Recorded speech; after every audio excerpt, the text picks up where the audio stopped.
Picture this, seekers of the unknown.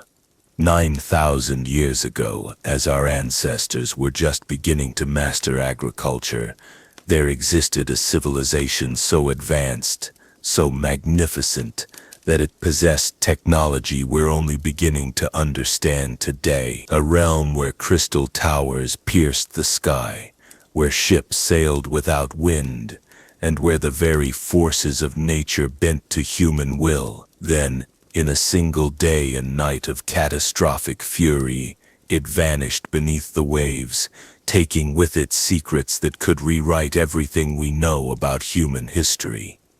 What if I told you that this wasn't just a story? What if Atlantis, the most famous lost civilization in human memory, was more than mythology? What if the evidence has been hiding in plain sight, scattered across our planet like pieces of an impossible puzzle, waiting for curious minds like yours to connect the dots? Welcome, fellow explorers, to a journey that will challenge everything you thought you knew about our past. Today, we dive deeper than any expedition before us, following clues that span continents and millennia, chasing shadows of a truth so profound it could reshape our understanding of civilization itself. Are you ready to discover what lies beneath the myths? Are you prepared to question the very foundations of recorded history? Then join me as we embark on the ultimate quest, the search for Atlantis. Our story begins not in the depths of the ocean, but in the halls of ancient Athens, where the greatest mind of the classical world first spoke the name that would echo through eternity: Atlantis. The year was approximately Plato, the renowned philosopher whose teachings would shape Western thought for millennia, sat crafting two of his most famous dialogues, the Timaeus and the Critias. Within these texts, he would introduce the world to something extraordinary, a detailed account of a lost civilization that had supposedly flourished 9,000 years before his own time. But here's where our journey becomes intriguing, dear seekers. Plato wasn't known for fairy tales. This was a man who dedicated his life to truth, logic, and the pursuit of wisdom. His other works were grounded in philosophical reasoning and political theory. So why, in the midst of his serious scholarly work, would he suddenly craft an elaborate fiction about a lost continent? According to Plato's account, the story of Atlantis wasn't even his own invention. He claimed it came from Solon, one of Athens' most revered lawgivers, who had learned it during his travels in Egypt from the priests of Sas. These priests, guardians of records stretching back thousands of years, spoke of a mighty empire that had once threatened the ancient world. The tale they told was both magnificent and terrifying. Atlantis, they claimed, was a naval power unlike anything the world had ever seen. It was located beyond the Pillars of Heracles, what we now call the Strait of Gibraltar, in the Atlantic Ocean. This empire controlled parts of Europe and Africa, stretching its influence across the known world. But what made Atlantis truly remarkable wasn't just its military might or territorial reach. According to these ancient sources, it was a civilization of unprecedented sophistication. They had developed technologies that seemed almost magical to the ancient world: elaborate irrigation systems, magnificent architecture that defied conventional engineering, and a society so well organized that it became the template for utopian thinking for centuries to come. And then, in a single cataclysmic event that lasted just one day and one night, this mighty civilization disappeared forever. The earth shook, the seas raged, and Atlantis sank beneath the waves, becoming impassable shoals that marked the grave of humanity's first great empire. For over 2 millennia, scholars have debated whether Plato's Atlantis was historical fact, philosophical allegory, or something in between. Traditional academics have largely dismissed it as a cautionary tale about hubris and the dangers of imperial overreach. But what if they're wrong? What if embedded within Plato's philosophical framework lies the memory of something real, something that could revolutionize our understanding of prehistoric civilization. As we stand here in the 21st century, armed with technologies Plato could never have imagined, satellite imagery, deep-sea exploration vehicles, advanced archaeological techniques, we're uncovering evidence that challenges long-held assumptions about ancient history. Massive stone structures beneath the ocean, traces of advanced metallurgy in prehistoric sites, genetic markers that suggest ancient populations were far more connected than we ever believed possible. Could these discoveries be pieces of the Atlantean puzzle? Are we finally ready to solve the greatest mystery of the ancient world?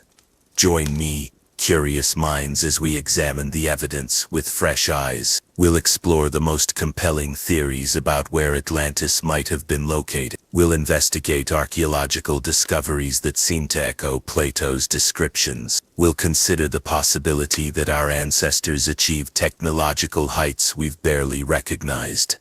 But we'll also maintain our critical thinking. We'll examine the arguments of skeptics, consider alternative explanations, and approach this mystery with the rigor it deserves. Because whether Atlantis was real or not, the search for it has led us to profound discoveries about our shared human past. The ocean keeps its secrets well, fellow explorers, but today we dive deep into the abyss of time itself, following currents of evidence that might just lead us to the truth about humanity's most legendary lost civilization. The search for Atlantis begins now. To find Atlantis, we must first understand exactly what we're looking for, and that journey begins with returning to the source.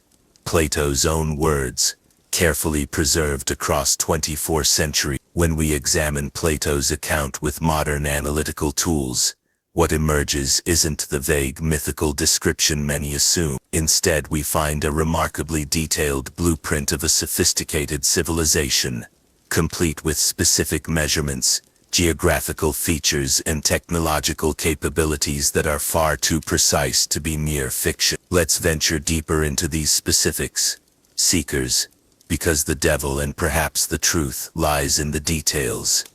According to Plato's critic, Atlantis wasn't just an island, it was an engineered marvel. The main city was built on a circular island, approximately 50 stadia in diameter. For our modern minds, that translates to roughly 5.7 miles across. This central island was surrounded by alternating rings of land and water, creating a natural fortress and an architectural wonder. Picture this, if you will. The outermost ring of water was 3 stadia wide, about a third of a mile. The land ring beyond that was also 3 stadia wide. Then came another water ring, 2 stadia wide, followed by another land ring of equal width. Finally, the innermost water ring, just 1 stadium wide, surrounded the central island, where the royal palace and the most sacred temples stood. But here's where it gets truly fascinating, fellow explorers. These weren't natural formations. According to Plato, the entire ring system was artificially constructed, with bridges connecting the land rings and tunnels, allowing ships to pass from the outer harbor to the inner waterways. The level of engineering described suggests hydraulic knowledge that wouldn't be seen again until the Roman Empire. And even then, not on this scale. The harbor itself was described as large enough to accommodate vast fleets of triremes, the advanced warships of the ancient world. A great canal, 50 stadia long, 3 stadia wide, and 100 feet deep, connected this harbor to the sea. Again, the precision of these measurements is remarkable. We're not dealing with mythical great distances or mighty depth. These are the specifications of someone who either witnessed such constructions or had access to extremely detailed records. But the architectural marvels pale in comparison to the technological capabilities Plato attributes to the Atlanteans. And this is where our story becomes truly intriguing. Curious minds, Plato writes of a metal called archaeological, a substance more precious than gold, which was used extensively throughout Atlantean architecture. For centuries, scholars dismissed this as pure fantasy, but modern metallurgical research has revealed something fascinating. Orichalcum appears to have been a real alloy, likely a form of brass or bronze with unique properties that made it highly prized in the ancient world. Recent archaeological discoveries have uncovered evidence of sophisticated metallurgy in Bronze Age cultures that predates known historical development by centuries. Could these be echoes of Atlantean technology, preserved in cultures that outlived the catastrophe? The precision of Atlantean agriculture also defies conventional understanding of prehistoric capabilities. Plato describes an irrigation system so advanced that it supported a population of enormous size across the entire island. The main agricultural plain was said to be 3,000 stadia long and 2,000 stadia wide, roughly 230 by 11-15 miles of cultivated land, all fed by an intricate network of canals. To put this in perspective, fellow seekers, we're talking about an agricultural system more sophisticated than anything achieved in Europe until the Industrial Revolution. The level of organization, engineering, and mathematical precision required for such an undertaking suggests a civilization with governmental and technological capabilities that rival modern nations. Perhaps most unsettling of all is Plato's description of Atlantean military power. This wasn't just a peaceful, technologically advanced civilization. It was an expansionist empire with the military might to back up its ambitions. The Atlantean navy, according to these ancient sources, consisted of 1,200 ships, but these weren't simple fishing boats or coastal vessels. These were war galleys capable of crossing vast ocean distances, carrying troops and supplies for extended military campaigns. The logistics alone maintaining such a fleet, training the crews, coordinating military operations across multiple continents, suggests an organizational capability that rivals modern military establishment. The land forces were equally impressive: 10,000 chariots, 120,000 horsemen, and 600,000 foot soldiers. If these numbers are accurate, we're looking at a military force larger than any army fielded in the ancient world, until the rise of the Roman Empire. And remember, this was supposedly 9,000 years before classical Greece, a time when most of humanity was just learning to farm. At the heart of Atlantis stood a temple dedicated to Poseidon, the sea god who was supposedly the city's divine founder. But this wasn't just a place of worship.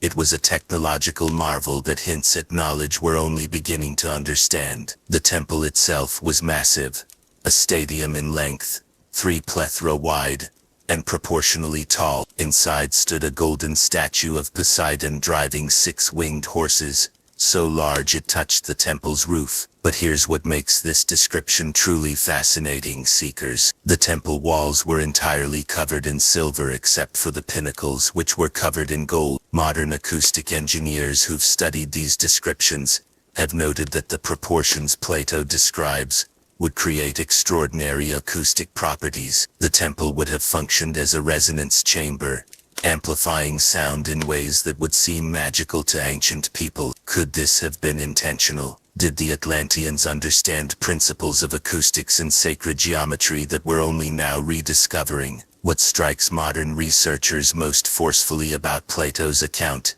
isn't its fantastical elements, it's its mundane precision. Real mythologies don't typically include specific measurements, detailed engineering specifications, or systematic governmental structures. They deal in archetypal symbols and moral lessons. But Plato's Atlantis reads more like an engineer's report than a creation. Every major structure has precise dimensions. The governmental system is laid out in detail, complete with specific numbers of rulers and their territorial divisions. The military forces are enumerated with the precision of a census report. This level of detail suggests one of two possibilities. Curious minds: either Plato possessed an imagination so systematic and technically minded that he invented from whole cloth one of the most detailed fictional civilizations in literature, complete with realistic engineering and political structures, or he was working from sources that preserve genuine memories of an actual place. Consider this: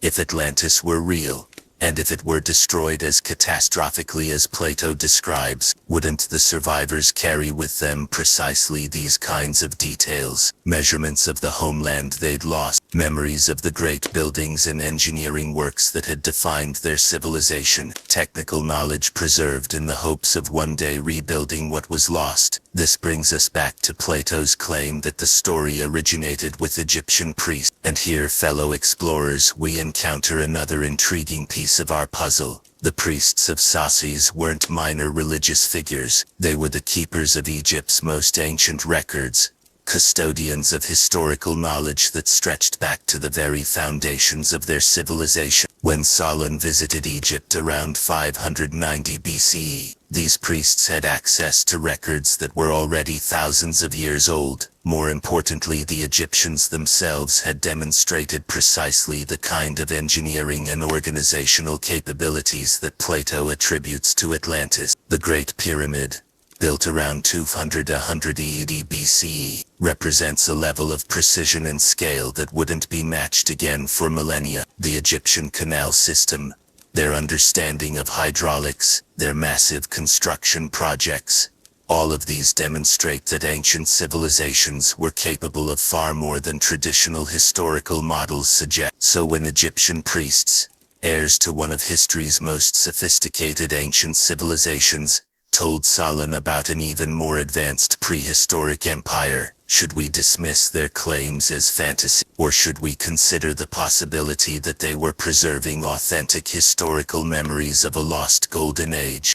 As we prepare to leave this detailed examination of Plato's blueprint and venture into the physical search for Atlantean traces, keep these specifications in mind. Seekers, we're not looking for a vague mystical realm of legend. We're searching for evidence of a specific type of civilization, one with advanced hydraulic engineering, sophisticated metallurgy, massive agricultural systems, and the organizational capability to coordinate military operations across vast distances. The question that now beckons us deeper into this mystery is haunting in its implications. If such a civilization once existed, what traces would it leave behind? And more unsettling still, what would cause such an advanced empire to vanish so completely that it became legend? Come with me, fellow explorers, as we leave the ancient libraries behind and venture into the field, where archaeologists and researchers are uncovering evidence that might just vindicate Plato's impossible precision. The search for physical traces of Atlantis is about to begin. If Atlantis was real, fellow seekers, then somewhere on our planet lie its remains. For over a century, researchers, archaeologists, and explorers have proposed dozens of locations where this lost civilization might have flourished. But not all theories are created equal. Today, we examine the most compelling candidates, locations where the physical evidence aligns with Plato's descriptions in ways that can't be easily dismissed. Each site tells a story of advanced ancient civilizations that challenge our conventional understanding of prehistory. Each offers tantalizing clues that might lead us to the truth. But as we embark on this global investigation, remember this: we're not just looking for any lost civilization. We're searching for one that matches Plato's specific criteria. A maritime empire with advanced technologies, sophisticated engineering, and the power to threaten the ancient world before vanishing in a single catastrophic event. Let's dive deep into the most promising locations, examining each through the lens of modern archaeological science and geographical analysis. Our first stop takes us to one of the most geologically dramatic locations in the Mediterranean, the island of Santorini, where the remains of one of history's most catastrophic volcanic eruptions still scar the landscape. Here, curious minds, we encounter our first compelling candidate, The Minoan civilization centered on nearby Crete but with outposts throughout the Aegean. When archaeologists first uncovered the Bronze Age city of Akrotiri, buried beneath layers of volcanic ash, they revealed a society of stunning sophistication that flourished roughly 3,600 years ago. The Minoans possessed many of the characteristics Plato attributed to Atlantis. They were a maritime empire with advanced naval technology. Their cities featured sophisticated hydraulic systems, including indoor plumbing and elaborate water management networks. Their art depicts a prosperous, technologically advanced society with far-reaching trade connections. Most intriguingly, the Minoans appear to have been a thalassocracy, a sea-based empire that controlled trade routes throughout the eastern Mediterranean. Their ships carried goods from Egypt to Britain. Their influence extended throughout the ancient world, and their military power was formidable enough to operate without the massive fortification walls that characterized other Bronze Age civilizations. Then around 1600 BCE, catastrophe struck. The volcanic island of Thera, modern Santorini, exploded in one of the most powerful eruptions in recorded history. The blast was so massive it created tsunamis that reached Egypt, ash falls that darkened skies across the eastern Mediterranean, and climate effects that lasted for years. The Minoan civilization, dependent on maritime trade and coastal cities, was devastated. Within a generation, their empire collapsed. Their cities were abandoned, and their sophisticated culture vanished into legend. Could this be the catastrophic end that Plato described? The parallels are striking, fellow explorers. A maritime empire with advanced technology, sophisticated engineering, and far-reaching influence, destroyed by a sudden geological catastrophe that involved both earthquakes and massive flooding. The timeline even roughly aligns if we consider that Plato's 9,000 years might have been a transcription error, with the original Egyptian records indicating 900 years before Solon's time. But here's where our critical thinking must engage. The Minoans, while impressive, don't match all of Plato's specifications. Crete isn't located beyond the Pillars of Heracles. It's firmly within the Mediterranean. The scale of Minoan civilization, while significant, doesn't approach the continental dimensions Plato described. And crucially, there's no evidence that the Minoans ever posed a military threat to Egypt or Athens. Could the Minoan-Santorini connection be a partial explanation? Perhaps the memory of this real catastrophe became conflated with other historical events and geographical knowledge, creating the composite story that reached Plato through Egyptian sources. If we take Plato literally, and there are compelling reasons to do so, then Atlantis lay in the Atlantic Ocean, beyond the Pillars of Heracles. This brings us to one of the most intriguing modern research areas, the search for underwater ruins in the deep Atlantic. The Azores, a group of volcanic islands roughly 1,000 miles west of Portugal, have long attracted Atlantis researchers. These islands sit atop the mid-Atlantic ridge, one of the most geologically active regions on Earth, where the ocean floor is literally spreading apart. What makes this location fascinating, seekers, isn't just its position in the Atlantic, but what we've discovered beneath the waves around these islands. In the 1960s, Soviet oceanographic vessels reported detecting what appeared to be artificial structures on the seafloor near the Azores. These formations showed geometric patterns inconsistent with natural geological processes. More recently, advances in deep-sea mapping have revealed features that challenge our understanding of this region's history. Flat-topped underwater mountains called gayats by geologists suggest that what are now seamounts thousands of feet beneath the surface were once islands at sea level. But here's where our story becomes truly intriguing. Curious mind, if these underwater plateaus were once above sea level,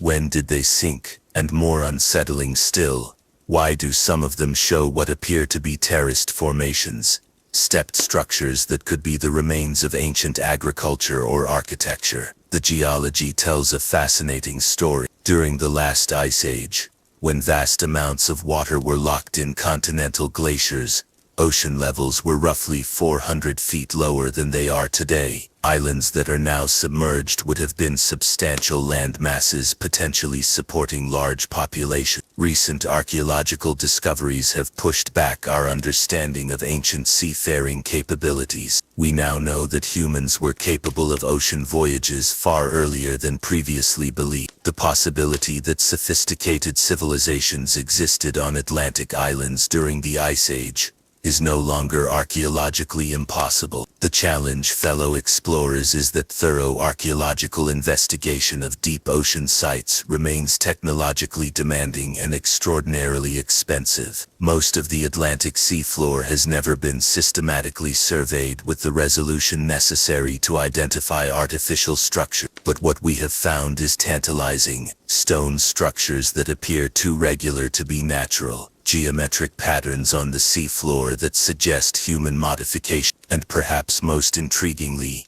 samples of beach rock and other materials that indicate some of these underwater areas were once coastal environments. Our search now takes us to the Caribbean, where one of the most controversial and fascinating potential Atlantis sites has captured imaginations for decades: the underwater structures near Bimini in the Bahamas. In 1968, archaeologist Manson Valentine made a discovery that would spark controversy for generations. Swimming in the shallow waters off North Bimini, he encountered what appeared to be a massive stone pathway or wall stretching across the seafloor.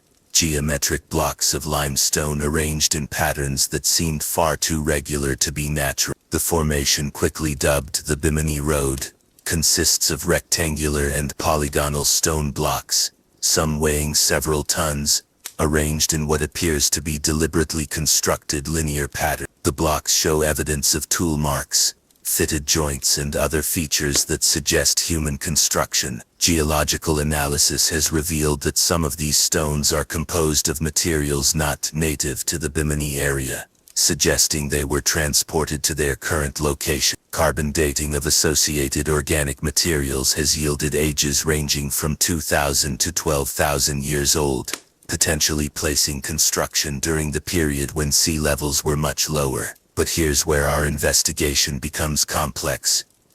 Mainstream geologists argue that the Bimini formations are natural phenomena, beach rock formations created by chemical precipitation in shallow marine environments. They point to similar natural formations elsewhere in the Bahamas, as evidence that no human construction is required to explain these features. However, researchers who've studied the site extensively argue that the regularity of the patterns, the precision of some of the joints, and the apparent quarry marks on individual blocks suggest human modification of natural formations, if not outright construction. The Bimini formations become even more intriguing when we consider the broader geographical context. The Bahama Banks during Ice Age low sea levels would have formed a landmass roughly the size of Florida, with extensive shallow water areas perfect for the kind of agricultural and urban development Plato described. Picture this: curious minds, during the last glacial maximum,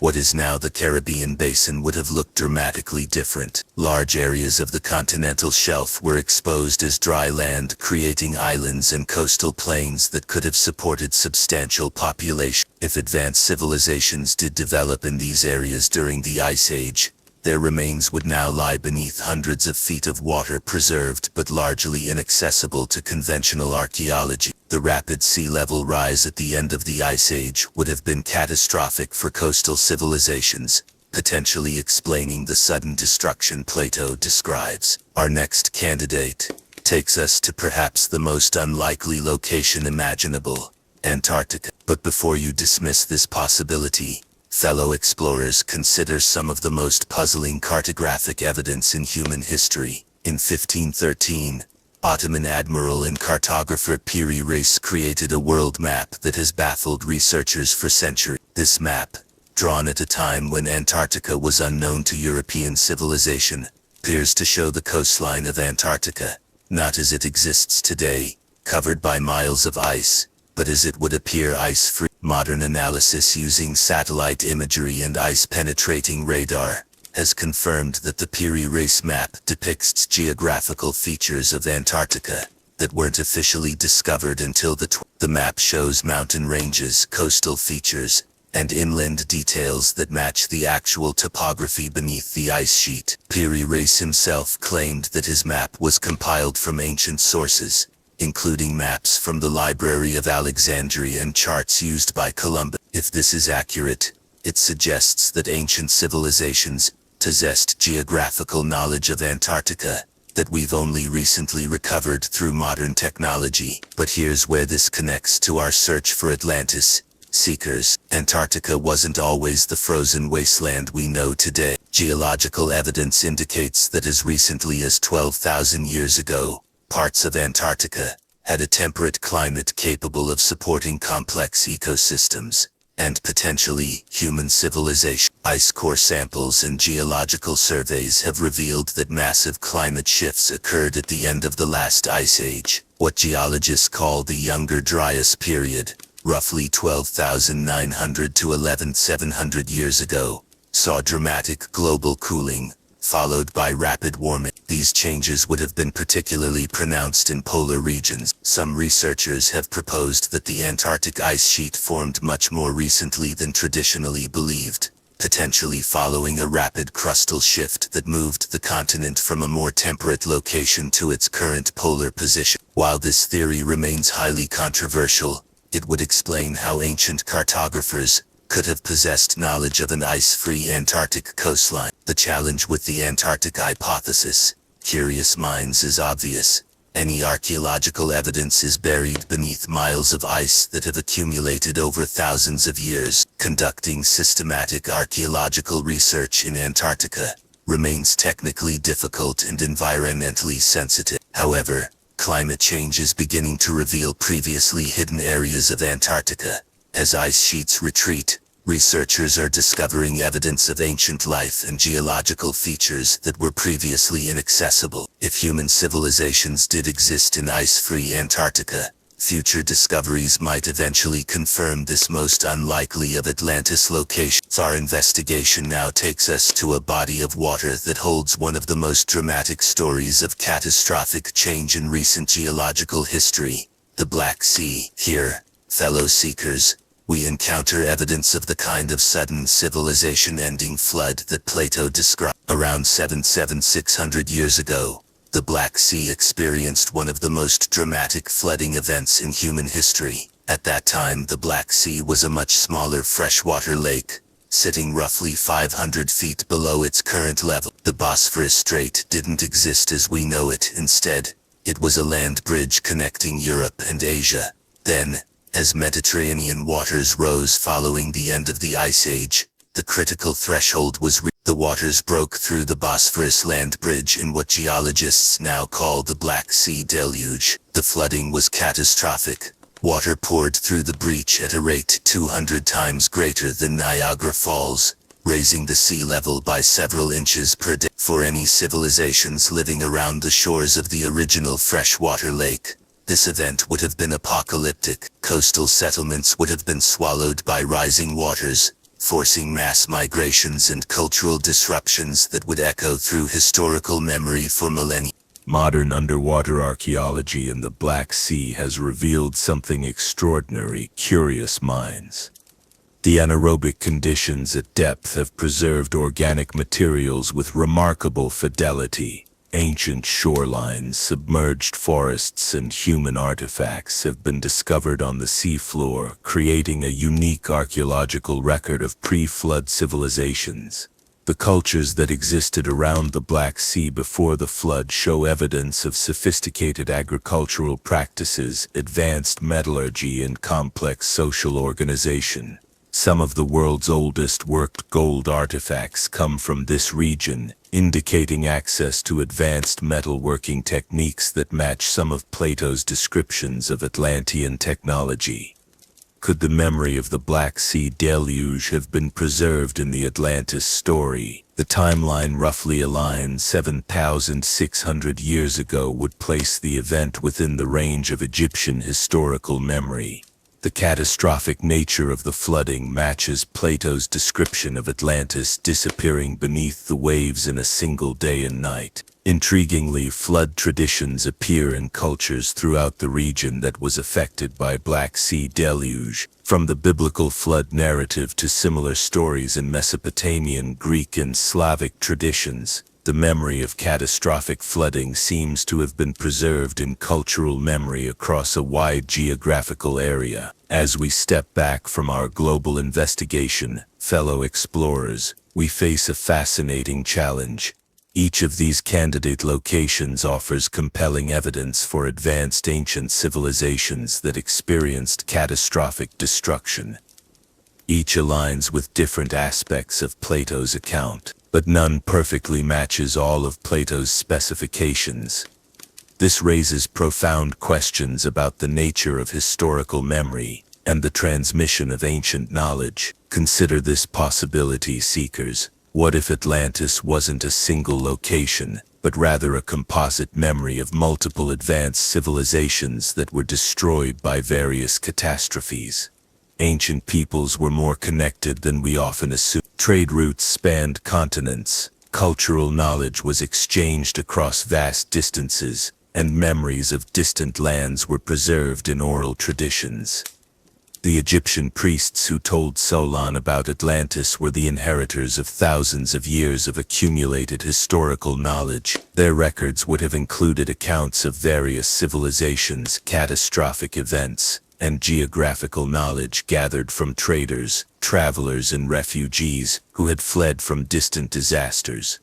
Could the Atlantis story be a synthesis of multiple historical memories? The advanced maritime civilization of the Minoans, the catastrophic flooding of the Black Sea, the mysterious underwater structures of the Atlantic, the impossible geographical knowledge preserved in ancient maps. This hypothesis would explain both the remarkable precision of Plato's account and the difficulty of finding a single location that matches all his specifications. It would also align with how historical memory actually works. Complex events are simplified, multiple stories are combined, and precise details are preserved alongside archetypal symbols. But even if Atlantis is a composite of multiple lost civilizations rather than a single empire, the implications remain profound. We're looking at evidence that advanced human societies existed much earlier than conventional history suggests, that these societies achieved technological and organizational capabilities that challenge our assumptions about prehistory,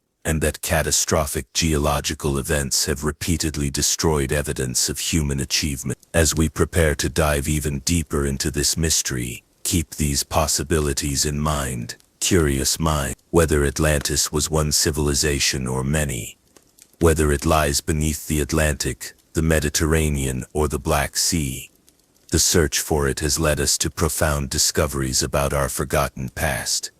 But our investigation is far from over, fellow seekers. We've identified the most promising locations where Atlantis might have existed. Now we must examine the physical evidence more closely, the archaeological discoveries, the technological artifacts, and the geological clues that might finally solve the greatest mystery of the ancient world. The evidence awaits us in the depths. The true test of any historical theory lies not in ancient texts or geographical speculation, but in the physical evidence that emerges from the earth itself. And here, fellow seekers of truth, our investigation takes a fascinating turn. Across the globe, archaeologists are uncovering artifacts and structures that challenge our fundamental assumptions about prehistoric human capabilities, technologies that shouldn't have existed, precision that seems impossible given the supposed tools available, evidence of global connections during periods when such contact was thought impossible. Could these discoveries be traces of the advanced civilization Plato described? Are we finally finding the archaeological signature of Atlantis scattered across our planet like fragments of a broken mirror, each piece reflecting part of a larger truth? Today we examine the most compelling physical evidence discoveries that mainstream archaeology struggles to explain, but that align remarkably well with the technological capabilities Plato attributed to Atlantis. Our investigation begins with perhaps the most visible and undeniable evidence of advanced ancient capabilities, the massive stone structures that dot our planet, built with precision that challenges everything we thought we knew about prehistoric technology. High in the Bolivian Andes, at an altitude where the thin air makes physical labor extraordinarily difficult, stands one of the most puzzling archaeological sites on Earth. Puma Punku. Here, curious minds, we encounter stone masonry that seems to transcend the technological capabilities of any known ancient civilization. The stone blocks at Puma Punku are not roughly hewn monuments like those found at most ancient sites. Instead, they display precision that rivals modern machine shop work. Surfaces are flat to within thousandths of an inch. Corners are perfectly square. Complex interlocking joints fit together with tolerances so tight that a knife blade cannot be inserted between the stone. Even more perplexing is the material itself. These aren't simple limestone or sandstone blocks that can be shaped with bronze tools. Puma Punku's builders worked with andesite and granite, some of the hardest stones on Earth. Creating the precision cuts visible at this site would challenge modern stoneworking equipment. Traditional archaeology suggests these stones were shaped using primitive tools, copper implements,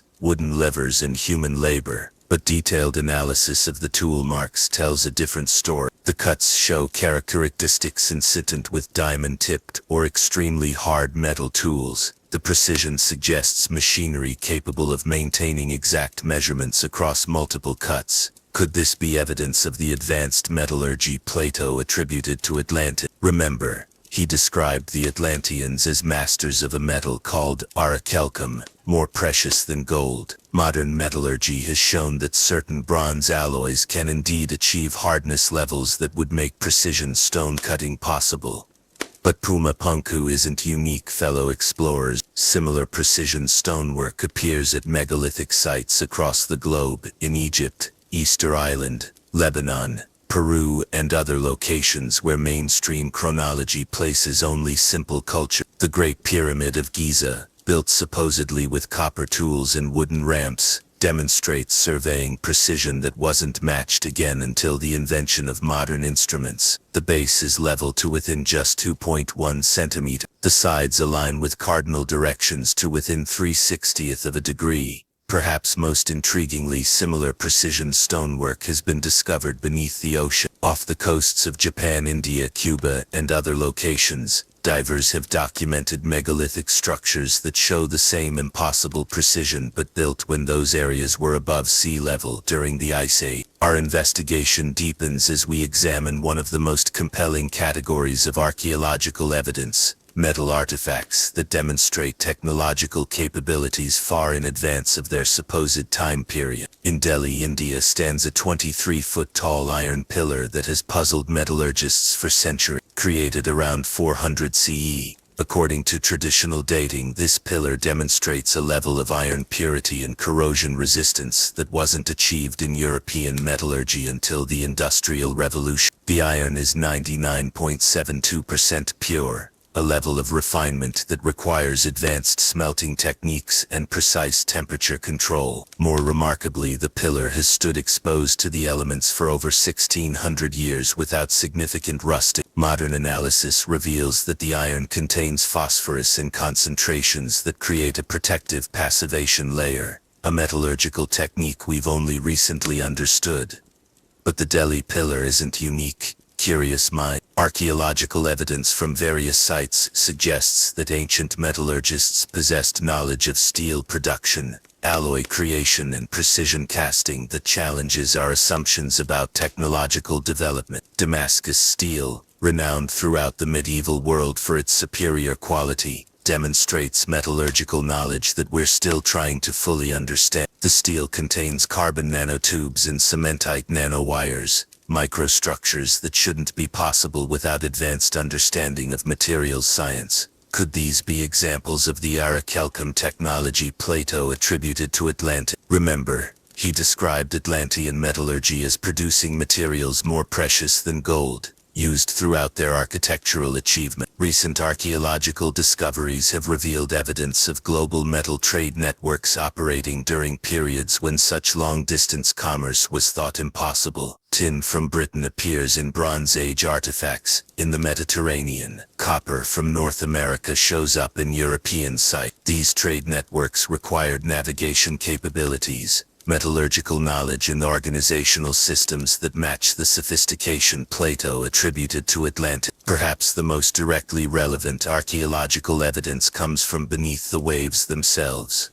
The discovery of sophisticated structures in locations that were above sea level during the Ice Age, when Atlantis supposedly flourished. Off the coast of Japan lies one of the most controversial underwater archaeological sites in the world, the Yonaguni Monument. Discovered in 1987, this massive structure features stepped pyramids, terraced platforms, and what appear to be carved symbols in architectural details. The monument displays features that are difficult to explain as natural formations, perfectly straight edges, right angles, parallel surfaces, and what appear to be carved animals and symbols. The structure is massive, roughly 490 feet long, 130 feet wide, and 90 feet high. If the Yonaguni Monument is artificial, it was built when the area was above sea level, placing its construction during the last ice age, potentially 12,000 years ago, or more. This would make it contemporaneous with the time period Plato assigned to Atlantis. Yonaguni isn't alone, fellow seekers. Similar underwater structures have been discovered off the coasts of India, Cuba, Greece, and other locations around the world. Each represents potential evidence of civilizations that flourished when sea levels were much lower. Off the coast of Gujarat, India, marine archaeologists have discovered the submerged remains of what appears to be an ancient city. Underwater excavations have revealed stone structures, pottery, and other artifacts that suggest a sophisticated urban center existed here when the area was above sea level. The implications are staggering. Curious mind. If these underwater discoveries represent genuine archaeological sites rather than natural formations, they suggest that advanced civilizations were building sophisticated structures during the Ice Age, exactly when Plato claimed Atlantis existed. Our investigation now turns to one of the most puzzling categories of evidence: ancient maps and navigation knowledge that seems impossibly advanced for their supposed time period. In 1901, divers exploring a Roman shipwreck off the Greek island of Antikythera made a discovery that would revolutionize our understanding of ancient technological capability. The Antikythera mechanism, as it came to be known, is a bronze device of extraordinary complexity, an ancient computer capable of calculating astronomical positions with remarkable accuracy. The mechanism contains over 80 bronze gears, precisely cut in a range to model the movements of the sun, moon, and known planets. It can predict eclipses, calculate the timing of Olympic Games, and track celestial cycles with accuracy that rivals modern instruments. The sophistication of the Antikythera mechanism suggests that ancient Greeks possessed mathematical and astronomical knowledge far more advanced than previously believed. But here's the truly intriguing part, seekers. The mechanism appears to be based on even earlier knowledge, possibly dating back centuries before its construction. Analysis of the mechanism's capabilities reveals knowledge of astronomical cycles that take centuries to observe and calculate. This suggests that whoever developed the underlying mathematical models had access to astronomical records spanning many generations, the kind of long-term record-keeping that Plato attributed to Egyptian priests, and ultimately to Atlantean civilization. We return now to the Piri Reis map of 1513, but with fresh perspective informed by our archaeological investigation. This map's impossible accuracy in depicting Antarctica becomes even more significant when we consider the broader pattern of advanced ancient knowledge we've been uncovering. The map demonstrates knowledge of longitude, a navigational technique that Europeans didn't master until the 18th century. It shows geographical features that weren't officially discovered until the 20th. It suggests global navigation capabilities that challenge everything we thought we knew about ancient seafaring. Could this map be evidence of the global navigation network that Plato attributed to Atlantis? Remember, he described Atlantis as a maritime empire with ships capable of reaching the far corners of the ancient world. Our investigation takes an unexpected turn as we examine biological evidence, genetic and archaeological clues that suggest ancient human populations were far more sophisticated and globally connected than traditional history suggests. Recent advances in ancient DNA analysis have revealed startling evidence of prehistoric human migrations and connections. Genetic markers show that ancient populations were crossing oceans and continents much earlier than previously believed possible. The most intriguing discoveries come from the Americas, where genetic analysis has revealed evidence of contact between prehistoric American populations and peoples from across the Pacific and Atlantic. These connections occurred thousands of years before Columbus, during the time period when Atlantis supposedly existed. Perhaps even more remarkable is evidence of advanced ancient medical knowledge. Surgical procedures performed in prehistoric Peru show techniques that weren't redeveloped in Europe until the Renaissance. Trepanation surgical drilling of the skull was performed with success rates that rival modern neurosurgery. Analysis of ancient mummies has revealed evidence of sophisticated pharmacological knowledge. Traces of cocaine from South America appear in Egyptian mummies. Evidence of advanced surgical procedures appears in cultures supposedly lacking metal tools. These discoveries suggest global trade networks and medical knowledge that align with the advanced civilization Plato described. As we examine this mounting evidence, fellow seekers, we encounter a troubling pattern: the resistance of mainstream academia to seriously investigate discoveries that challenge established historical chronologies. Many of the most intriguing discoveries we've examined have been marginalized, dismissed, or ignored by conventional archaeology. Sites like Puma Punku are explained away with increasingly complex theories that strain credibility. Underwater structures are dismissed as natural formations despite evidence of artificial modification. This resistance isn't necessarily evidence of conspiracy. Curious mind. Academic institutions invest considerable resources in developing theoretical frameworks, and challenges to those frameworks are naturally met with skepticism. But the pattern of dismissal without adequate investigation raises important questions about how we approach archaeological anomalies. Fortunately, independent researchers, private foundations, and new archaeological techniques are beginning to provide alternative avenues for investigating these mysteries. Advanced underwater exploration, satellite archaeology, and sophisticated dating techniques are revealing evidence that was previously inaccessible. As we synthesize the archaeological evidence, a compelling pattern emerges. Across multiple continents and time periods, we find traces of technological capabilities that shouldn't have existed according to conventional historical models. Precision stonework that rivals modern machining. Metallurgy that demonstrates advanced understanding of materials science. Navigation knowledge that suggests global exploration capabilities. Medical and astronomical knowledge that wasn't officially redeveloped until recent centuries. Individually, each of these discoveries might be explained as isolated examples of ancient ingenuity or fortunate accident, but collectively they suggest something far more significant: evidence of a level of ancient human achievement that has been systematically underestimated.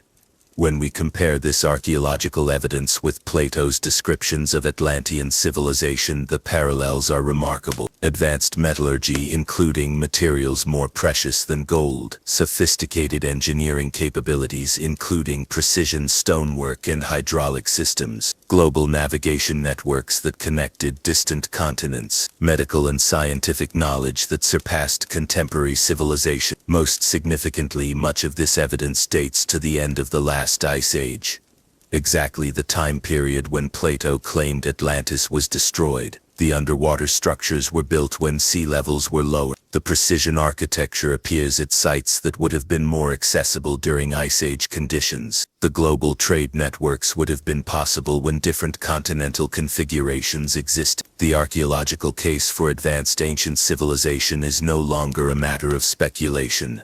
Fellow explorers, it's a matter of accumulated evidence that challenges us to reconsider our most basic assumptions about human history. But our investigation is far from complete.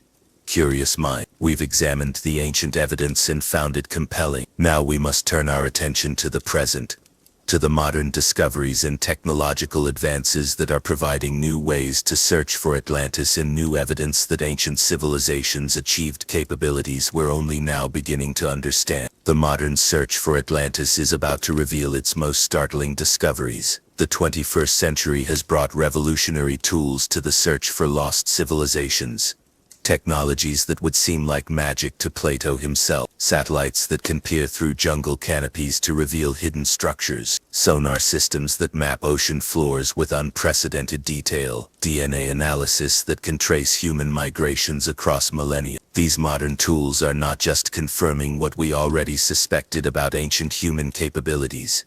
They're revealing evidence so extraordinary that it's forcing us to completely reconsider what we thought was possible in the prehistoric world. Today, fellow seekers, we examine the most recent discoveries, findings so compelling that they're beginning to bridge the gap between Plato's seemingly impossible descriptions and verifiable archaeological reality. Our investigation begins above the clouds, where Earth observation satellites are revolutionizing our ability to detect archaeological sites that have remained hidden for millennia. In the jungles of Guatemala, LiDAR technology, laser scanning from aircraft, has revealed one of the most significant archaeological discoveries of the modern era. Beneath the dense canopy that has concealed them for over 1,000 years, researchers have mapped an extensive Maya civilization with over 60,000 structures, including massive pyramids, palaces, and sophisticated infrastructure. But here's what makes this discovery truly remarkable.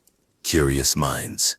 The scale and sophistication of this civilization far exceeds anything archaeologists had previously imagined. The population estimates for this region have been revised upward by a factor of 10. What were thought to be scattered city-states are now revealed as components of a vast interconnected urban network. If such an extensive civilization could remain hidden beneath jungle canopy until the 21st century, what other advanced cultures might be concealed beneath vegetation, sand, or water? The implications for our search for Atlantis are profound. Modern satellite technology is also revolutionizing underwater archaeology. Advanced imaging techniques can detect subsurface features through water, revealing structures on ocean floors that were previously invisible to researchers. In 2019, satellite imagery revealed what appears to be a massive rectangular structure on the seafloor near the Azores, precisely the location where many researchers have long suspected Atlantean remains might be found. The structure is over 8 miles long and appears to show geometric patterns inconsistent with natural geological formation. While further investigation is needed to confirm the artificial nature of this structure, its discovery demonstrates that our ability to locate potential archaeological sites beneath the ocean is rapidly advancing. We may be on the verge of discoveries that will fundamentally change our understanding of ancient civilizations. The deep ocean represents the largest unexplored archaeological territory on our planet. Recent advances in underwater exploration technology are finally making systematic investigation of potential Atlantis sites feasible. Remotely operated vehicles (ROVs) equipped with high-definition cameras,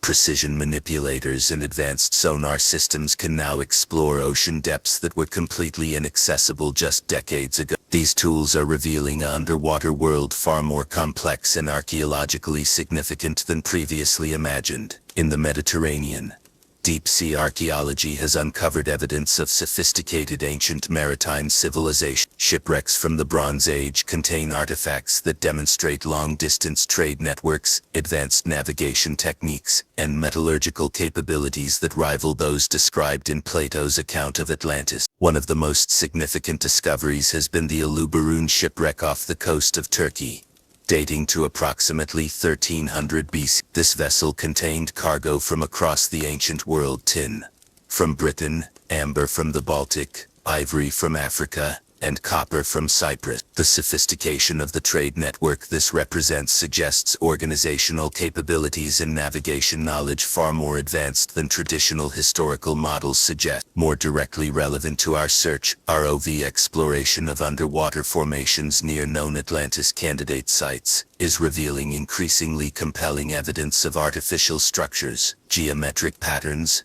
tool marks and construction features that are difficult to explain as natural phenomena. The challenge, fellow explorers, remains the enormous scale of the ocean. We've explored less than 5% of our planet's seafloor in detail sufficient to identify archaeological sites. Somewhere beneath those unexplored waters may lie the definitive proof of Atlantis, waiting for the right technology and the right researchers to uncover it. One of the most significant developments in modern archaeology has been the refinement of dating techniques, which are revealing that many ancient sites are far older than previously believed, placing them in time periods that align more closely with Plato's chronology for Atlantis. The discovery and dating of Göbekli Tepe in Turkey represents one of the most significant challenges to conventional archaeological chronology in recent history. This massive stone temple complex has been definitively dated to approximately, making it over 6,000 years older than Stonehenge and contemporary with the time period Plato assigned to Atlantis. But Göbekli Tepe isn't just old, it's extraordinarily sophisticated. The site features massive T-shaped pillars weighing up to 16 tons, arranged in complex circular patterns. The pillars are decorated with intricate carvings of animals and symbols that demonstrate advanced artistic capability. The level of organization required to construct such a site suggests a complex society with specialized labor, advanced planning,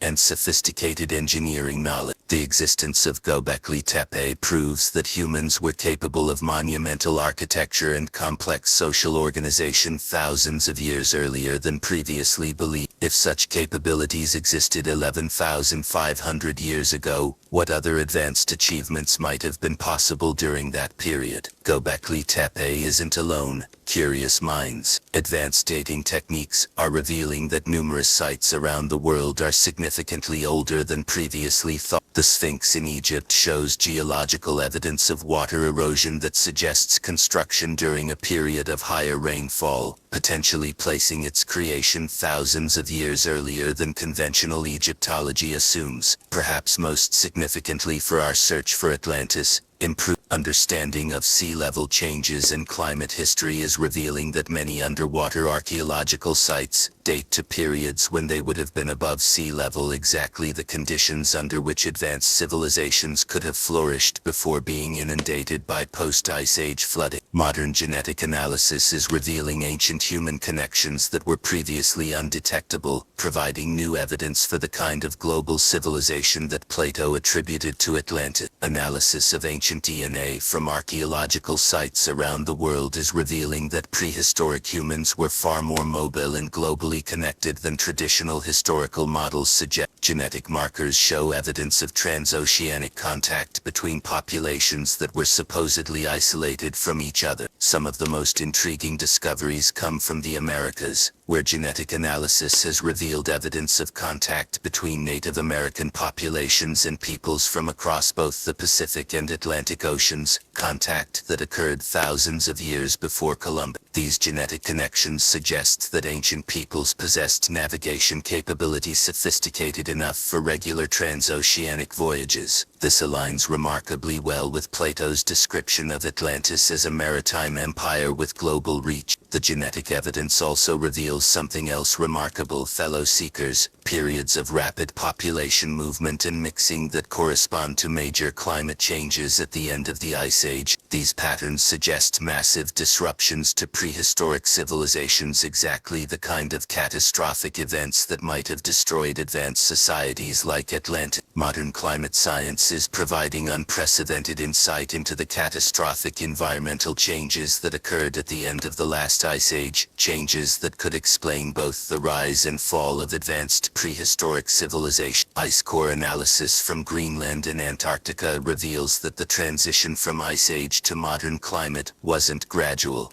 It involved periods of extremely rapid change that would have been catastrophic for any existing civilization. The most dramatic of these changes was the Younger Dryas event, which occurred approximately 12,900 years ago. In a period of just decades, global temperatures plummeted, ice sheets advanced and sea levels dropped. Then 1,200 years later, the climate shifted again with equal suddenness, causing rapid ice melting and massive sea level rise. For any advanced civilizations that had developed during the Ice Age, These rapid changes would have been apocalyptic. Coastal cities would have been flooded. Agricultural systems would have collapsed. The kind of sudden destruction Plato describes for Atlantis would have been the reality for any Ice Age civilization, unprepared for such rapid environmental change. Recent research has revealed evidence that the Younger Dryas event may have been triggered by cosmic impacts, meteor or comet strikes that caused massive environmental disruption. The Younger Dryas impact hypothesis suggests that extraterrestrial impacts around 12,900 years ago caused widespread fires, climate change, and the extinction of many large mammals. Could such cosmic impacts also explain the sudden destruction of Atlantis? Plato's description of the civilization disappearing in a single day and night of earthquakes and flooding sounds remarkably like what we might expect from a major impact event. The field of underwater archaeology is experiencing a technological revolution that's making systematic exploration of potential Atlantis sites possible for the first time in history. Multi-beam sonar systems can now create detailed three-dimensional maps of underwater terrain with resolution sufficient to identify artificial structures. These systems are revealing features on ocean floors around the world that show geometric patterns inconsistent with natural geological processes. Off the coast of western Cuba, sonar mapping has revealed what appears to be an extensive underwater city with pyramid-like structures, organized street patterns, and geometric arrangements that suggest artificial construction. The site lies at a depth that would place its construction during the Ice Age when sea levels were much lower. New excavation techniques are making it possible to conduct archaeological work in deep underwater environments that were previously inaccessible. Precision underwater tools, improved diving systems, and robotic archaeology are opening up vast new areas for investigation. These technological advances are particularly significant because they're making exploration of Atlantic Ocean sites feasible, the location where Plato specifically claimed Atlantis was located. Artificial intelligence is revolutionizing archaeology by identifying patterns in data that human researchers might miss, potentially revealing hidden connections between ancient sites that could relate to Atlantis. Machine learning algorithms trained on known archaeological sites can identify artificial structures in satellite imagery, sonar data, and other remote sensing information with accuracy that often exceeds human interpretation. AI analysis of megalithic sites around the world has revealed mathematical relationships and construction principles that suggest these sites were built by cultures with shared knowledge, exactly what we might expect if they were all influenced by or derived from a common advanced civilization like Atlantis. Perhaps most exciting, AI systems are being used to predict where undiscovered archaeological sites might be located based on patterns found in known sites. These predictive models are identifying locations around the world where Atlantis-related discoveries might be most likely to occur. As we synthesize these modern discoveries, a remarkable pattern emerges. Fellow seekers, multiple independent lines of evidence are converging on the same conclusions. Advanced civilizations existed much earlier than traditional history suggests. These civilizations possessed sophisticated technologies and global connections, and they were destroyed by catastrophic environmental changes at the end of the Ice Age. The timeline is particularly compelling. Satellite archaeology reveals hidden civilization. Deep-sea exploration uncovers underwater structures from Ice Age coastal areas. Advanced dating places sophisticated sites in the time period Plato assigned to Atlantis. Genetic analysis shows global connections between ancient populations. Climate science confirms catastrophic changes that could have destroyed advanced civilizations. Individually, each of these discoveries might be explained as unrelated to the Atlantis question. but collectively they paint a picture of prehistoric human achievement that aligns remarkably well with Plato's account of an advanced civilization that flourished during the Ice Age and was destroyed by sudden catastrophic change. Perhaps most encouraging, the search for Atlantis is becoming increasingly scientific and collaborative. International research teams are sharing data, coordinating exploration efforts, and applying rigorous scientific methods to questions that were once dismissed as mere speculation. Major research institutions are now funding systematic exploration of underwater sites in the Atlantic. Satellite archaeological projects are mapping potential sites around the world.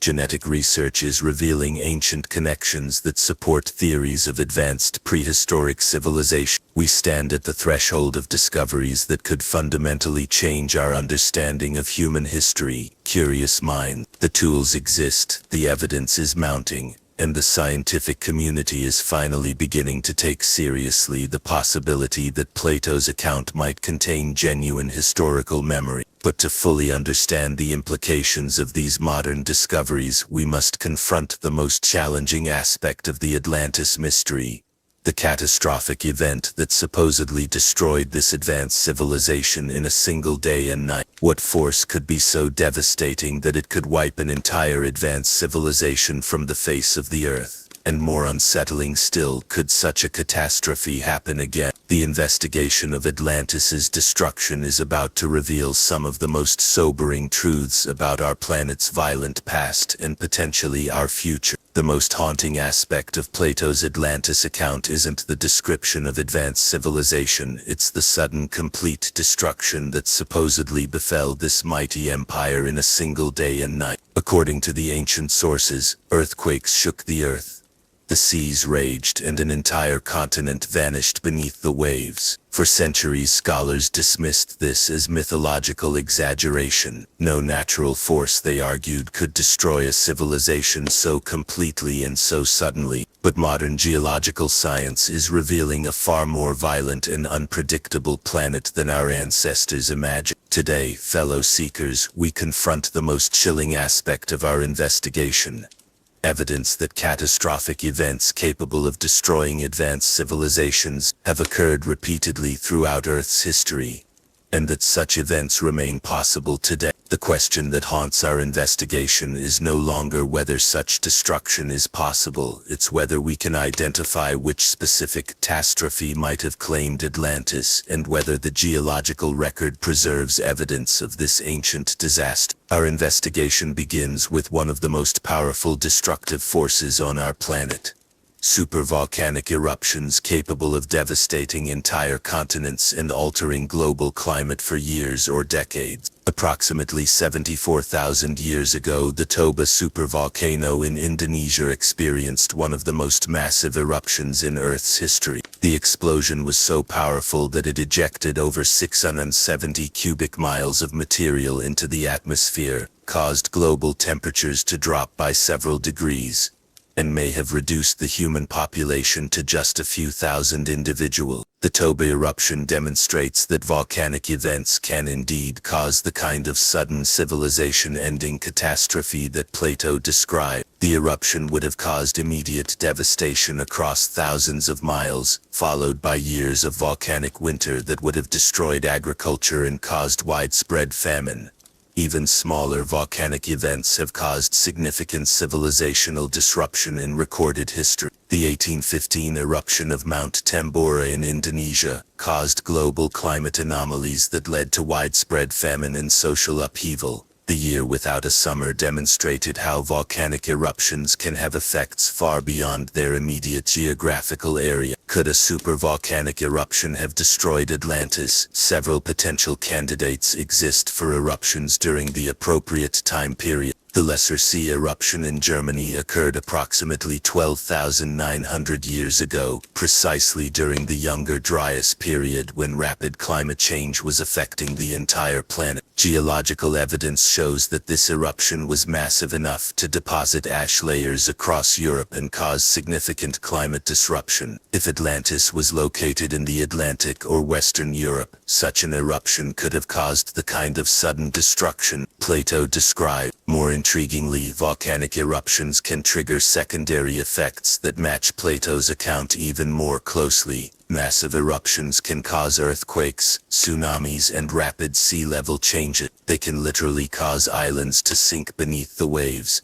either through direct collapse or through the massive tsunamis they generate. Perhaps the most catastrophic scenario for Atlantean destruction involves visitors from space, cosmic impacts that can cause devastation on a scale that dwarfs even supervolcanic eruption. The Younger Dryas impact hypothesis proposes that approximately 12,900 years ago, Earth was struck by fragments of a comet or asteroid.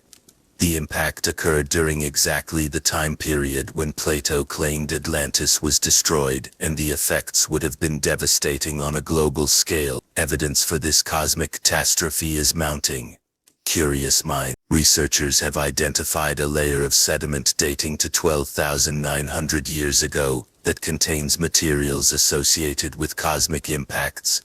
Microscopic diamonds, iridium concentrations, magnetic spherules, and carbon spherules that form under the extreme conditions of impact event. This evidence layer has been found across multiple continents, suggesting that the impact event was massive and global in scope. Sites in North America, Europe, and Asia all show evidence of the same catastrophic event occurring at the same time. The effects of such an impact would have been precisely what Plato describes for Atlantis. Massive earthquakes as the impact energy traveled through the Earth's crust, gigantic tsunamis as the impact displaced enormous amounts of water, and widespread fires as debris raining from the sky ignited vegetation across vast areas.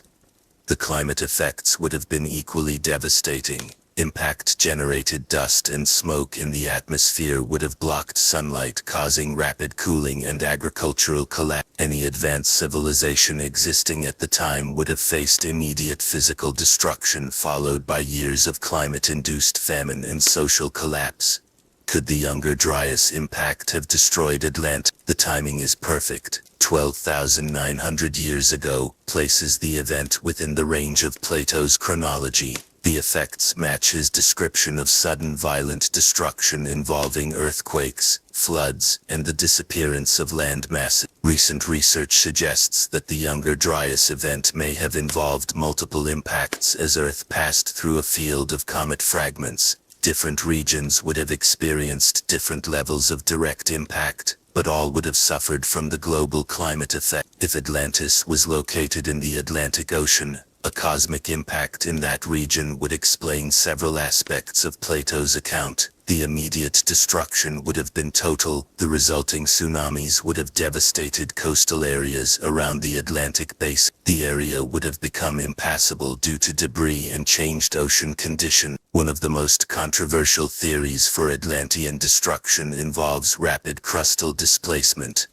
The idea that sections of Earth's crust can shift position relatively quickly, causing dramatic changes in geography and climate, while mainstream geology emphasizes gradual processes operating over millions of years.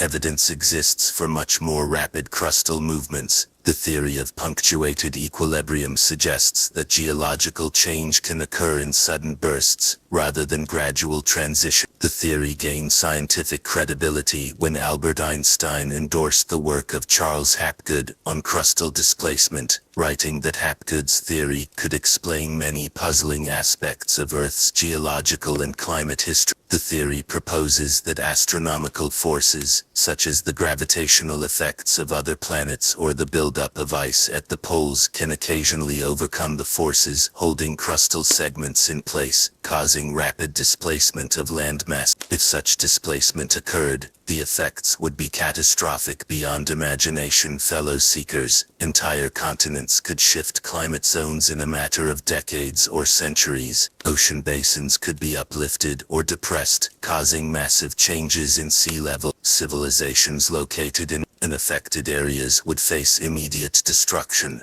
This theory has been used to explain some of the most puzzling aspects of ancient geographical knowledge, such as the apparently accurate depiction of Antarctica in the Piri Reis map. If Antarctica was once in a more temperate location and only shifted to its current polar position relatively recently, ancient maps showing it ice-free would make sense. Could crustal displacement have destroyed Atlantis? If the Atlantic region experienced rapid crustal movement, areas that were once above sea level could have been displaced to depths that would make them inaccessible to ancient or modern exploration. Perhaps the most historically documented type of civilization-ending catastrophe involves massive flooding events, disasters that have occurred repeatedly throughout human history and that match closely with Plato's description of Atlantean destruction. We return now to the Black Sea deluge, but with fuller understanding of its potential implications for advanced civilization. The flooding of the Black Sea basin 7,600 years ago represents exactly the kind of catastrophic inundation that could destroy a sophisticated civilization in a matter of days. The speed of this flooding was truly catastrophic. Water poured through the Bosphorus breach at a rate equivalent to 200 Niagara Falls, raising water levels by several inches per day. Any civilization located around the original freshwater lake would have had mere days to evacuate before their cities were permanently submerged. The Black Sea event isn't unique in geological history. Similar catastrophic flooding events have occurred around the world when natural barriers containing large bodies of water have been breached by earthquakes, erosion, or other factors. Recent research has revealed that the Mediterranean Sea itself experienced massive flooding events in its geological past. During the Messinian salinity crisis, approximately 5.96 million years ago, the Mediterranean largely dried up when connections to the Atlantic were severed. When those connections were re-established, the refilling of the Mediterranean basin created waterfalls and flooding events that dwarf anything in recorded human history. Even within human memory, natural dam failures have created devastating floods. The 1889 Johnstown flood in Pennsylvania, caused by the failure of a poorly maintained dam, killed over 2,200 people and destroyed entire communities in a matter of hours. Could catastrophic flooding have destroyed Atlantis? The mechanism is geologically plausible, the effects match Plato's description, and the historical precedent exists for such events to destroy entire civilizations with minimal warning. One of the most immediate and devastating consequences of major geological events is the generation of massive tsunami waves, capable of devastating coastal civilizations across entire ocean basins. The 2004 Indian Ocean tsunami demonstrated the global reach and devastating power of such events. Generated by a magnitude 9.1 earthquake off the coast of Sumatra, the tsunami affected coastlines across the entire Indian Ocean, causing over 30,000 deaths and devastating coastal communities thousands of miles from the source. But geological evidence reveals that even larger tsunami events have occurred in the past. The Storegga slide, approximately 8,100 years ago, involved the collapse of a massive underwater landslide off the coast of Norway. The resulting tsunami reached heights of over 65 feet and affected coastlines throughout the North Atlantic. Even more massive tsunami events have been identified in the geological record. Evidence exists for prehistoric tsunamis that reached hundreds of feet in height and penetrated dozens of miles inland, completely reshaping coastal geography. Several geological processes could have generated tsunamis capable of destroying Atlantis. Underwater volcanic eruptions, massive landslides, or cosmic impacts in ocean areas could all generate waves of sufficient size to devastate an island civilization. Modern research has identified potential future tsunami sources that demonstrate the ongoing threat such events represent. The Cumbre Vieja volcano in the Canary Islands shows evidence of instability that could trigger a massive landslide, potentially generating a tsunami that would devastate Atlantic coastlines from Europe to the Americas.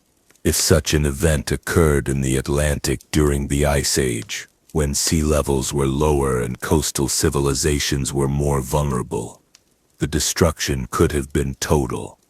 An advanced island civilization like Atlantis would have been particularly vulnerable to tsunami destruction. Perhaps the most likely scenario for Atlantean destruction involves not a single catastrophic event, but a cascade of related disasters that would have made recovery impossible for even the most advanced civilization. Modern geology recognizes that major catastrophic events rarely occur in isolation. Volcanic eruptions can trigger earthquakes. Earthquakes can cause landslides and tsunamis.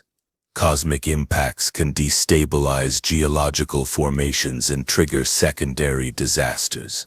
The end of the last ice age, precisely when Plato claimed Atlantis was destroyed, represents one of the most geologically active periods in recent Earth history. Multiple lines of evidence suggest that this period involved cosmic impacts, massive volcanic eruptions, rapid climate change, and catastrophic flooding events occurring within a relatively short time span. For any advanced civilization existing during this period, the combination of multiple catastrophic events would have been overwhelming, even if they survived the initial impact or eruption. The secondary effects, climate change, sea level rise, agricultural collapse, would have made recovery impossible. This scenario helps explain one of the most puzzling aspects of the Atlantis story: how such an advanced civilization could disappear so completely that it became legend. Multiple simultaneous catastrophes would have destroyed not just the physical infrastructure, but also the population and knowledge base necessary for cultural continuity. As we examine the evidence for ancient catastrophic destruction, we must confront an unsettling question. Fellow seekers, are we today as vulnerable to civilization-ending catastrophes as our ancestors might have been? Modern science has given us unprecedented ability to monitor geological and astronomical threats. We can track potentially hazardous asteroids, monitor volcanic activity, and predict some types of natural disasters with considerable accuracy. However, our ability to prevent or mitigate major catastrophic events remains limited. A Yellowstone supervolcanic eruption, a major asteroid impact, or a massive solar storm could still cause devastating disruption to modern civilization. In some ways, modern civilization may be more vulnerable to catastrophic events than ancient societies. Our reliance on complex technological systems, global supply chains, and concentrated urban populations means that disruptions can have cascading effects that propagate rapidly across the entire world. The story of Atlantis, whether historical or mythical, serves as a sobering reminder that no civilization, however advanced, is immune to the destructive forces of nature. The same geological and cosmic processes that may have destroyed Atlantis remain active today. If a catastrophic event destroyed Atlantis, it should have left traces in the geological record, evidence preserved in ice cores, sediment layers, and other natural archives that preserve Earth's history. Researchers have identified several geological markers dating to approximately 12,900 years ago that suggest major catastrophic events. These include iridium anomalies that suggest cosmic impacts, ash layers that indicate massive volcanic eruptions, and disrupted sediment sequences that suggest widespread environmental disruption. What makes this evidence particularly compelling is its global distribution. The same time period shows evidence of catastrophic events in geological records from multiple continents, suggesting that whatever occurred had worldwide effect. Ice core data from this period shows evidence of extremely rapid climate change, temperature shifts that occurred over decades rather than centuries. Such rapid change is consistent with major catastrophic events like cosmic impacts or supervolcanic eruption. The geological evidence supports the possibility that catastrophic events capable of destroying advanced civilizations did occur during the time period when Plato claimed Atlantis existed. While this doesn't prove that Atlantis was real, it demonstrates that the destruction Plato describes was geologically possible. Research into ancient catastrophic events continues to reveal new evidence for the dynamic and often violent nature of Earth's recent geological history. Each new discovery adds to our understanding of the forces that have shaped human civilization and that continue to pose risks today.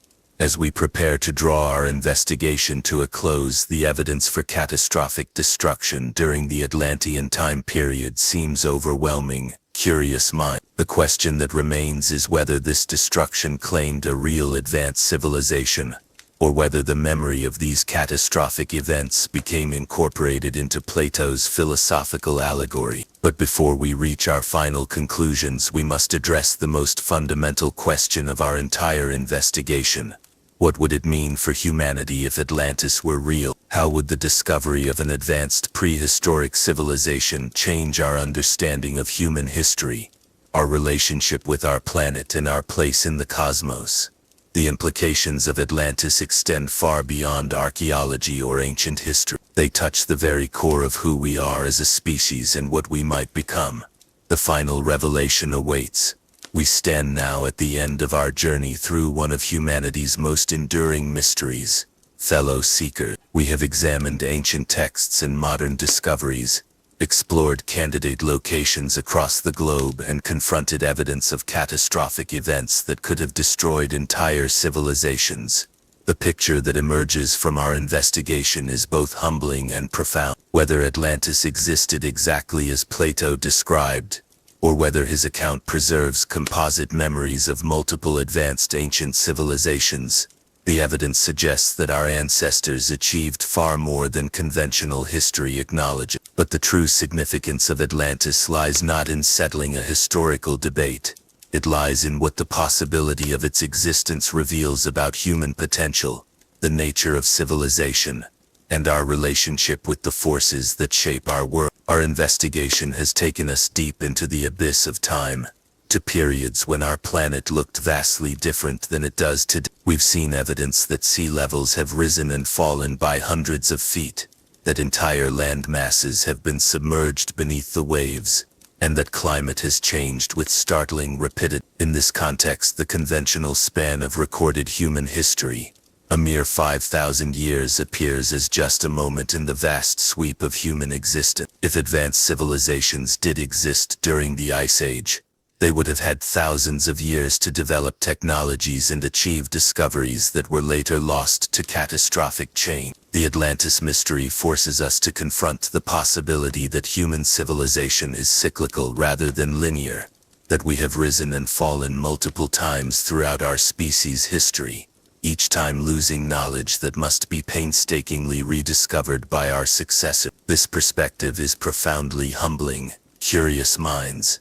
It suggests that we are not the pinnacle of human achievement, but rather the latest iteration in a long series of civilizations that have grappled with the same fundamental challenges we face today. Perhaps the most sobering lesson from our investigation concerns the fragility of civilization itself. The evidence we've examined suggests that even advanced societies with sophisticated technologies and global reach can be destroyed by natural forces beyond their control. This has profound implications for our own time. Our modern civilization, for all its technological sophistication, remains vulnerable to many of the same catastrophic forces that may have destroyed Atlantis. Supervolcanic eruptions, cosmic impacts, rapid climate change, and massive seismic events continue to pose existential threats to human civilization. In some ways, our global interconnectedness makes us more vulnerable than our ancestors. A catastrophic event that disrupts key technological systems or supply chains could have cascading effects that reach every corner of the planet within days or weeks. The Atlantis story, whether historical or mythical, serves as a warning about the impermanence of human achievement. It reminds us that civilizations,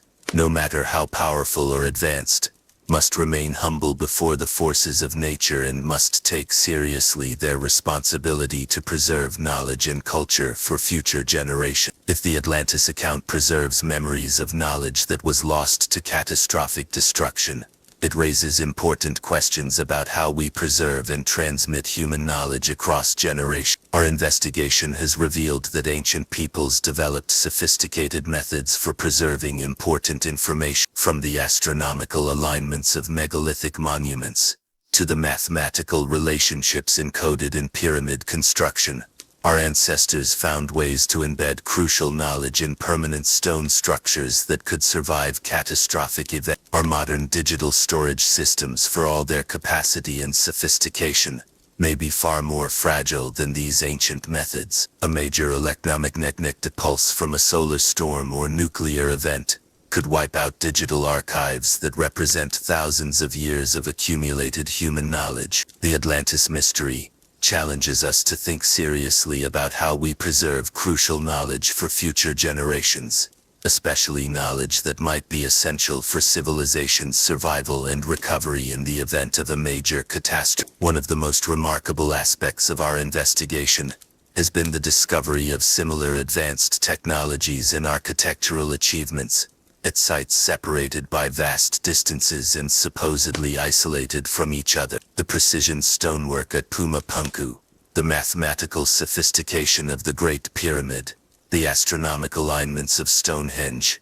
These achievements suggest either remarkable parallel development or, more intriguingly, connection to common sources of advanced knowledge. If Atlantis represents memories of a prehistoric global civilization, it would mean that our current era of worldwide communication and cultural exchange is not unique in human history. It would suggest that the drive toward global connection and shared knowledge is a fundamental aspect of human nature that has expressed itself repeatedly throughout our species' existence. This perspective offers both hope and responsibility, fellow seeker. It suggests that the unity we're building in our modern world reflects deep human aspirations that have driven our species for millennia, but it also reminds us that such unity, once achieved, must be carefully maintained and protected against the forces that can tear civilizations apart. Our investigation into Atlantis has revealed how much we still don't know about our own planet and our species' history. Vast areas of the ocean floor remain unmapped. Countless archaeological sites await discovery. Entire chapters of human achievement may be hidden beneath ice,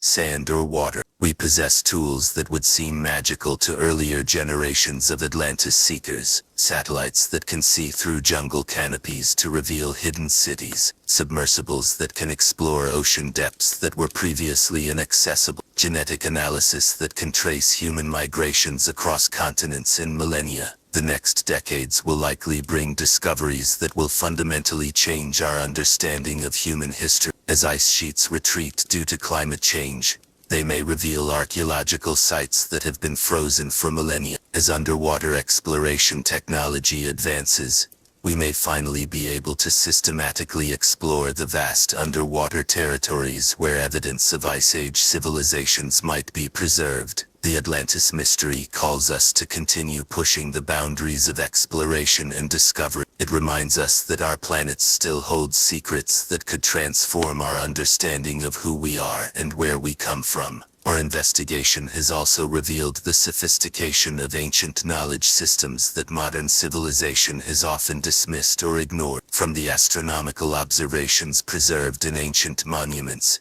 to the ecological wisdom embedded in indigenous traditions, our ancestors possessed insights that we're only beginning to appreciate. The search for Atlantis has led us to recognize that the dichotomy between primitive ancient peoples and advanced modern civilization is false. Ancient peoples possessed sophisticated understanding of mathematics, astronomy, engineering, and natural sciences that complement rather than conflict with modern knowledge. This has particular relevance for the environmental challenges we face today. If advanced ancient civilizations were indeed destroyed by rapid climate change and natural catastrophes, their experience offers sobering lessons about the relationship between human societies and natural systems. The Atlantis story, and its emphasis on a civilization destroyed by its own hubris and natural forces beyond its control, serves as a parable for our own relationship with our environment. It reminds us that technological advancement must be balanced with wisdom,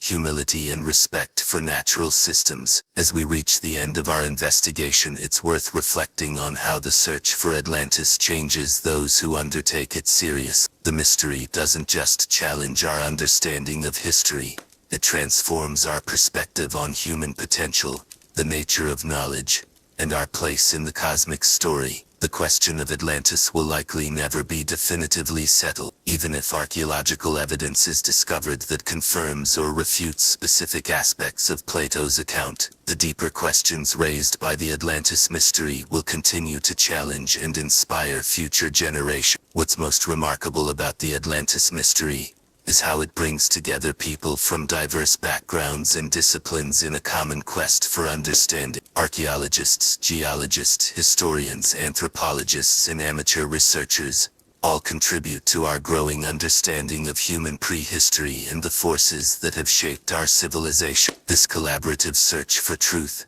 driven by curiosity and wonder rather than dogma or prejudice, represents humanity at its best. It embodies the same spirit of exploration and discovery that may have characterized the advanced civilizations we've been investigating. Ultimately, the Atlantis mystery confronts us with eternal questions that every generation must answer for itself. What is the nature of human potential? How do we preserve and transmit wisdom across generations? What is our responsibility to future civilization? How do we live wisely in the face of uncertainty and impermanence? Our investigation has shown that these questions can be approached with both rigorous scientific methodology and openness to possibilities that challenge conventional assumptions. The best Atlantis research combines healthy skepticism with genuine wonder, critical thinking with imaginative speculation. Whether Atlantis existed as a historical reality or persists as a powerful myth, it serves as a mirror in which we can examine our own civilization's achievements, vulnerabilities, and aspirations. It challenges us to think beyond the narrow confines of our own time and to consider our responsibility to the deep future of human civilization. As we conclude our journey together, fellow seekers, the Atlantis mystery extends an invitation to each of us. It calls us to remain curious about our world's hidden history, to support scientific exploration and discovery, and to think seriously about the long-term survival and development of human civilization. You can contribute to this ongoing investigation in many ways. Support archaeological research and exploration. Stay informed about new discoveries that shed light on human prehistory. Think critically about the relationship between human civilization and natural systems. Most importantly, maintain the sense of wonder and curiosity that drives all genuine discovery. The ocean that may hold the remains of Atlantis continues to keep its secret, but every wave that breaks upon our shores carries with it the possibility that the next tide will reveal something that changes our understanding of human history forever. The search for Atlantis ultimately teaches us that the greatest mysteries are not those that we solve definitively, but those that continue to inspire us to push the boundaries of knowledge, and to strive for deeper understanding of ourselves and our world. Whether Atlantis was a real place that once graced our planet with its advanced civilization, or whether it exists only in the realm of human imagination and aspiration, its legacy is real and profound. It has inspired countless generations to dream of human potential, to search for hidden truths, and to work towards civilizations worthy of our highest aspirations. The mystery endures, fellow explorers, as mysterious and compelling as ever. But our investigation has shown that the search itself, conducted with rigor, integrity, and wonder, transforms both the searchers and our understanding of what it means to be human. In the end, Atlantis represents something more precious than any archaeological discovery. It represents the human capacity to dream of greatness, to learn from the past, and to build civilizations that honor both human potential and the natural world that sustains. The search continues.